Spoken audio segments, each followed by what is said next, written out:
رب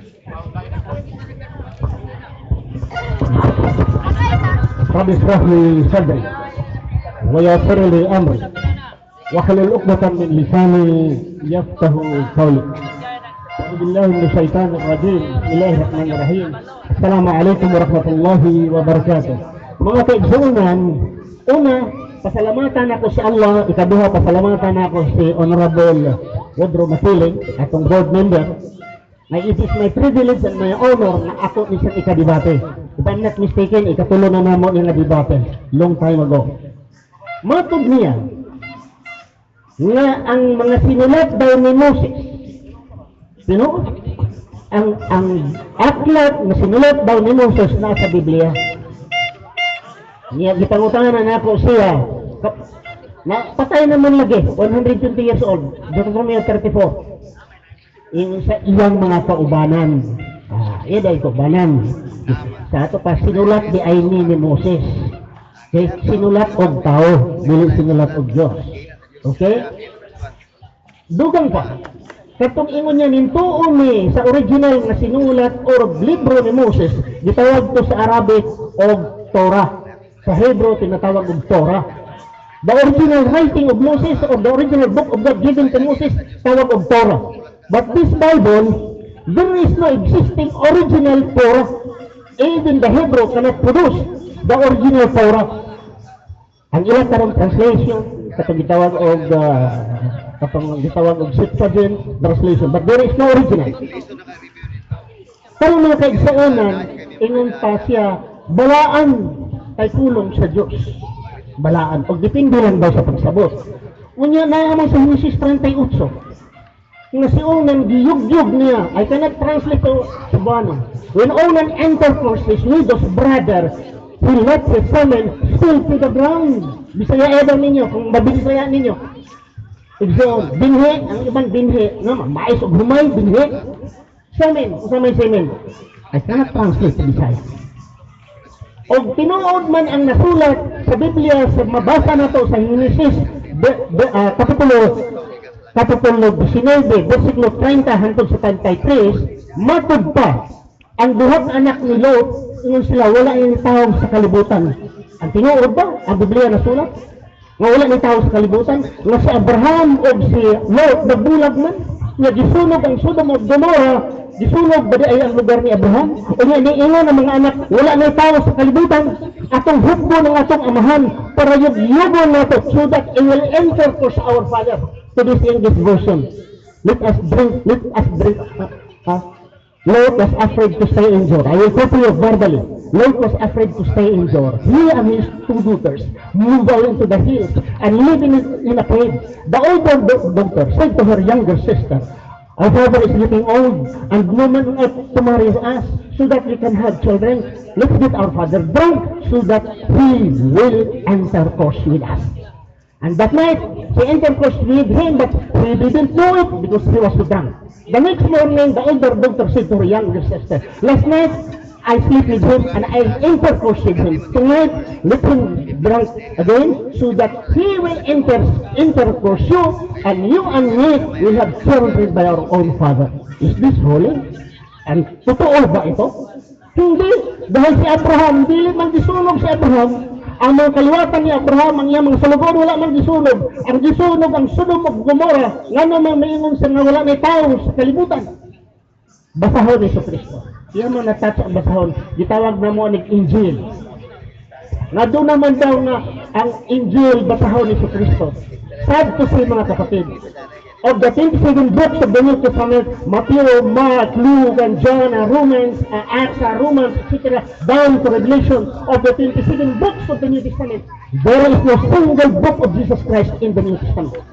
In fact, ang New Testament, gisulat, wala na kahibalo si Kristo. Because gisulat ang New Testament around 60 AD, 70 AD, 90 AD, 100 AD. Si Kristo gikuha sa Diyos. Either 33 or 34 AD. The decades after the disappearance of Jesus Christ, gisulat ang New Testament. Yun sa pagpamatuod na kini mga pulong ni Kristo, na si Kristo, waman kahibalo niya na. That's why there are a lot of contradictions. Yan sila walay contradiction. Okay. Let us see the contradiction. Kung basahan nato ang Mateo 1:16, si Jose nga anak ni Jacob. Si Jose, anak ni Jacob. Kinsay amahan ni Jose? Si Jacob. Mateo 1:16. Apan kung basahan nato mga kaigsunan sa Lucas 3:23, si Jose, ang iyang amahan mao si Heli. Kinsa man gayoy amahan ni Jose? Heli or Jacob? Walay contradiction. Kung basahan din mo igsuon, kadaghan din kung atong basahon. Another thing. Ngano man ang Biblia, nga kami mga Muslim, dili kami makadawat sa Biblia nga tulong sa Ginoo. Ngano man, ang Biblia igsuon, daghan kayong mga injustisya. Bible had many injustices in the Bible. Mabasa igsuon sa Joshua chapter 2 at chapter 6 verse 21. It says, utterly destroy the whole city, Jericho, and kill the men, woman, young, old, o patya ninyo ang mga baka, tupa, asno, patya silang tanan. Nga naman, Diyos nagsugo, ang Diyos justisya, ang Diyos manggialamon, ang Diyos maluluyon, nga nung ipapatay man niya ang tanang tao, babae o lalaki, pati pahayag, kung nakasala ang tao, unsa may sala sa hayop. Nga nung ipapatay man sa Diyos, nga matod pa sa Biblia, ipapatay niya ang mga asno, tupa, mga kaigsunan. Di naman ang hunahuna sa Diyos. Okay. Ang Diyos maalamon.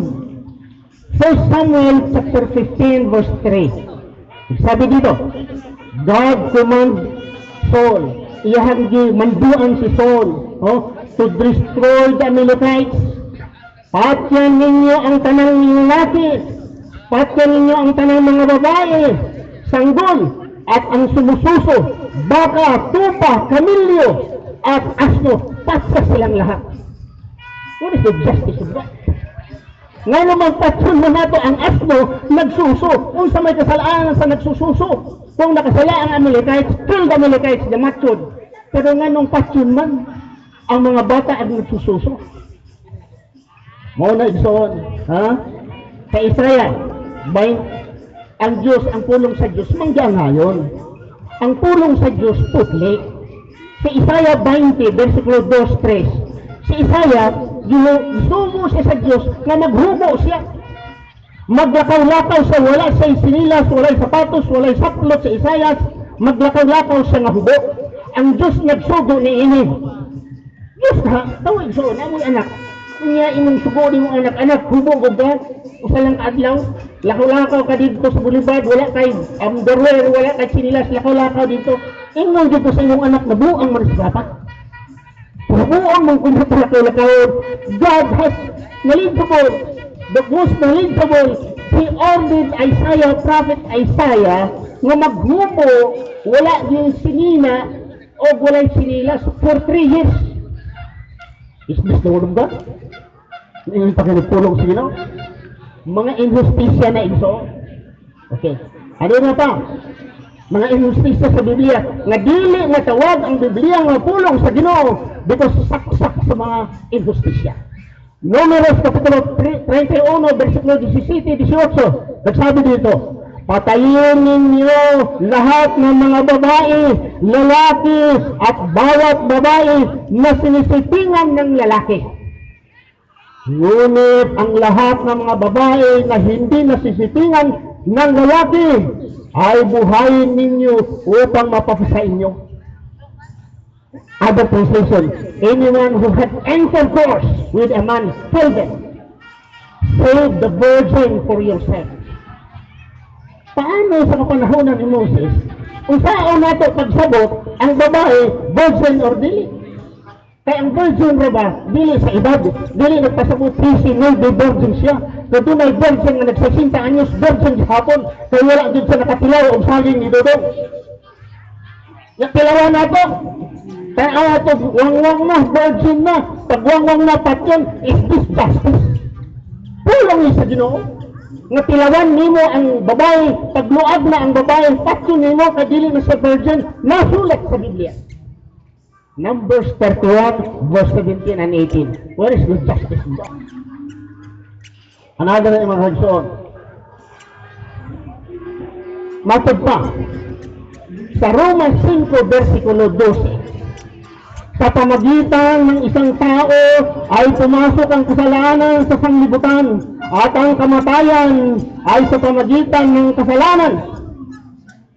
Ang kasalanan daw ay pumasok sa lahat ng mga tao at nagkakasala ang lahat ng pumasok ang kamatayan dahil sa kasalanan. Sa Quran, inon ang Allah sa Quran. Allahu alladhi khalaqa al-maut wal haya. Ingon si Allah, gihimo ko ang kamatayon o gihimo ko ang kinabuhi. Alladhi khalaqa al-maut wal haya. Gihimo ko ang kamatayon o gihimo ko ang kinabuhi. In Christianity, as sa Biblia, ning abot ang kamatayon, gumikan sa sala ni Adan o ni Eva.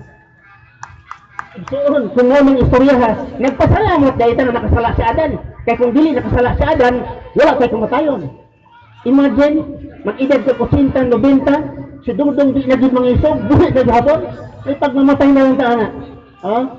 Una igsoon, na ang Biblia kung pulong sa Diyos nga naman na, ngayon pag-yod sa Biblia.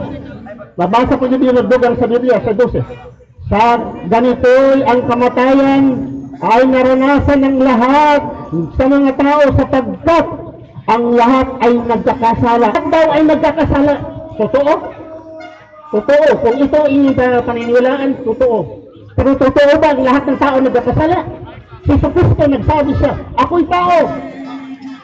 Mabasa natin sa 1 Timothy chapter 2 verse 5, si Kristo, there is only one mediator between God and man, and Jesus Christ as human. Si Kristo, human.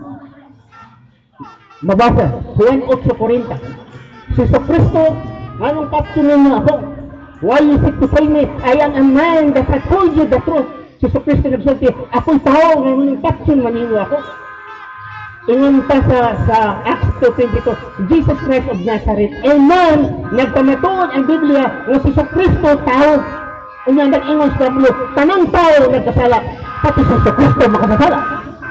Kung tinuod mo igsoon, makasasala niya ay si Kristo, kaya nagsulti man yun si Kristo siya tao. At nakaingon ko igsoon na bakat yun na. Nga naman, sa Lucas 1:6, si Zakaria, Elizabeth, walay kasalanan. Walay kasalanan. Si Joseph, igsoon, walay kasalanan. Lucas 23:50, Joseph walay kasalanan. Si Noel, a perfect man. Genesis 5:9, perfect man. Si Noel, perfect man. Si Daniel, si Job, siya mga balaan, mga matao, walay kasalanan. Ezekiel 14, versikulo 14. Melchizedek, Hebrews chapter 7, 1 and 2, Melchizedek, the true righteousness.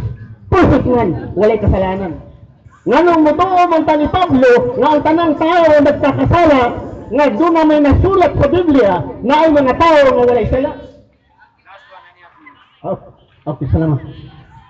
Noon na igsoon, daghan taon pa din eh. Pero kung saan na igsoon na, diharag yung takutob kay, doon na padawan, 1 minute and half. Okay? Ako lang mga sabi niyo mga kaigsunan. Magbasa sa Quran. Read the Quran and compare into the Bible. Makita ninyo.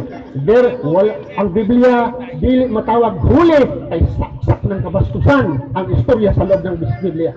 If you're not contented, follow me. I will show you saksak ng kabastusan ang sa loob ng Biblia. Kasi ngalingan, contradiction inside the Bible. How could you say this is the Word of God? So I lay the floor for question and answer. Moderator.